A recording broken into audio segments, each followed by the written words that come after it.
Welcome everybody to Fun Spot Kissimmee here in Florida, right next to Disney World. They have a little roller coaster that has built up a bit of a reputation. It's not a good one. No, we're talking about Mind Blower. So this is the Gravity Group Wind roller coaster. It opened in, what, 2017? It's not even that old. Not that old, but here in the Florida heat, with the humidity, this thing has gotten rough. Call it what it is. It's a victim of crappy maintenance.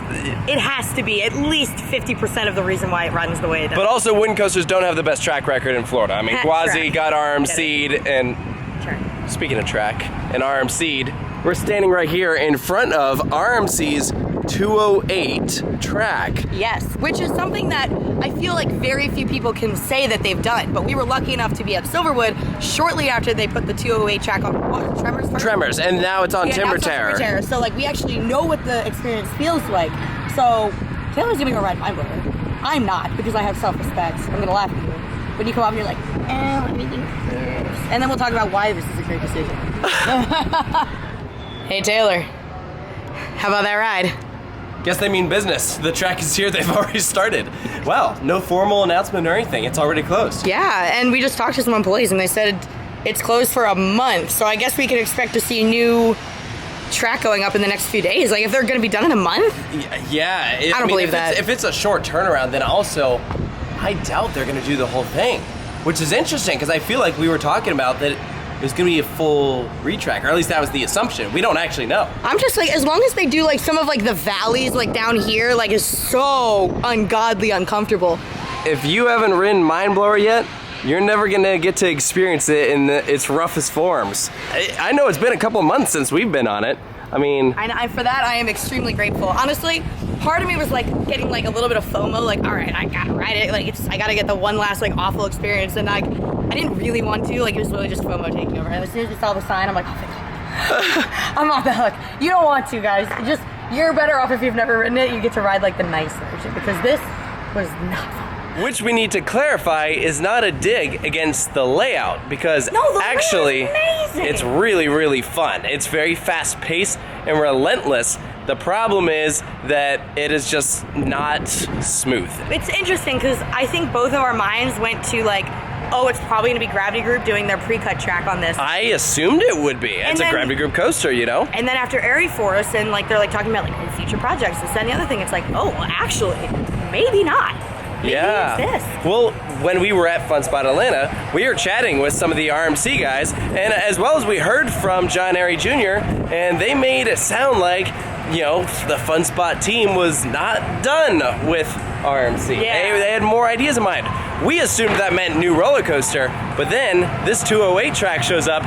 That's probably what they were talking about. Although I still think that there is a home for an RMC at the other Fun Spot in Orlando. Yeah. So I expect that all three Fun Spots will be touched by RMC at some point. But I think that'll be a little bit further down the line.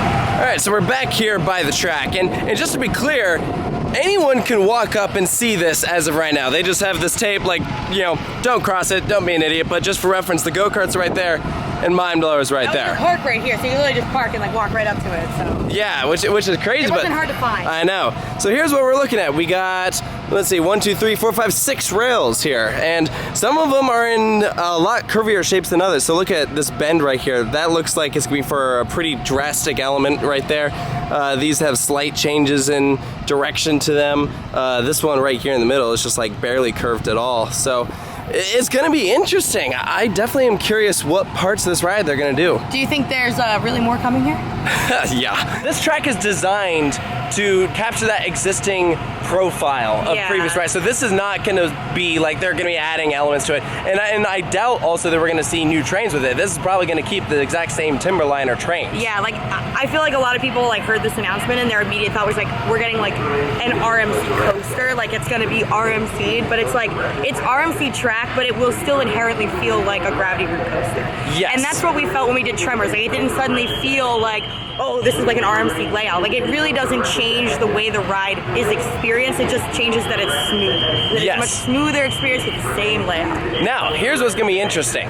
is this is a wood coaster that is now going to be really a hybrid if they don't do the entire thing, which is what Lightning Rod is. They have half iBox, half wood track. We would be losing essentially a wood coaster with an inversion. Now it would just be a steel coaster with an inversion. So maybe that's why they decided to go halvesies? I don't know. Here's the thing is, part of me really wishes that they were just going with the Gravity Group pre-cut track, because that is like keeping the idea and mentality that, yeah, this is a wood coaster with an inversion. I just think they're really digging on RMC right now. I think that they really hit it off. Like, if you go back and watch the interview we did with Darren and Jake and about their relationship with the Aries, I don't know, they could not speak more highly of each other. Like, it really seems like they became like tight. Yes. So I know maybe if it was me, I'd be like wanting to choose my buddy. Like, even if maybe it wasn't like the best choice, it's like it's the one that I want. Here's the other thing that I think about is, you know, they clearly have shown through the past several years that maybe wood coasters are not the way to go when it comes to the Fun Spot team. Like, White Lightning is kept up fine. It's not the smoothest, but it's fine. This one just got out of hand, and so I think that they probably were like, we need to change the reputation for this thing. I imagine ridership was dropping because maybe people ride it once and they're like, you know what, that's it for me, or they don't want to come back and do it again. I imagine that there was probably like some kind of bidding war, if I had to guess, between Gravity Group and RMC, because like having a coaster, like a good coaster in Orlando is a huge deal because of IAPA. So Gravity Group having a really crappy roller coaster does not look good. You don't want to bring your potential clients here to go ride a piece of crap down That's not an accurate representation of their coasters. Exactly, it's not. It's absolutely not. So like, I'm sure Gravity Group really wanted to put their pre-cut track on this, so I had to guess. But at the same time, RMC is like, hey, we don't have anything in Orlando. Like, if we want to show anything off, you got to go all the way to Tampa, which with traffic, you don't know, it could be really bad. So this is something that's pretty much down the street that they can like show off now. So yeah, it's kind of a big deal. Regardless, I'm glad that this change is happening. I'm very, very curious how this thing is gonna ride. Like, I know that those parts will be very smooth, but if they are not doing the full thing, I think that is gonna be a very noticeable jump from the steel to the wood, which is why I think we were all hoping that it will be all of it. But if what those employers are saying is right, it's only a month. That's a lot to do in a month. They're not retracking a whole roller coaster in a month. Yeah. They're trying to get pieces of it. Maybe they're doing it in waves, kind of how Gravity Group did with Zeus. Yes, I could see that. Because summer is coming up, and that is prime time for obviously all the theme parks down here.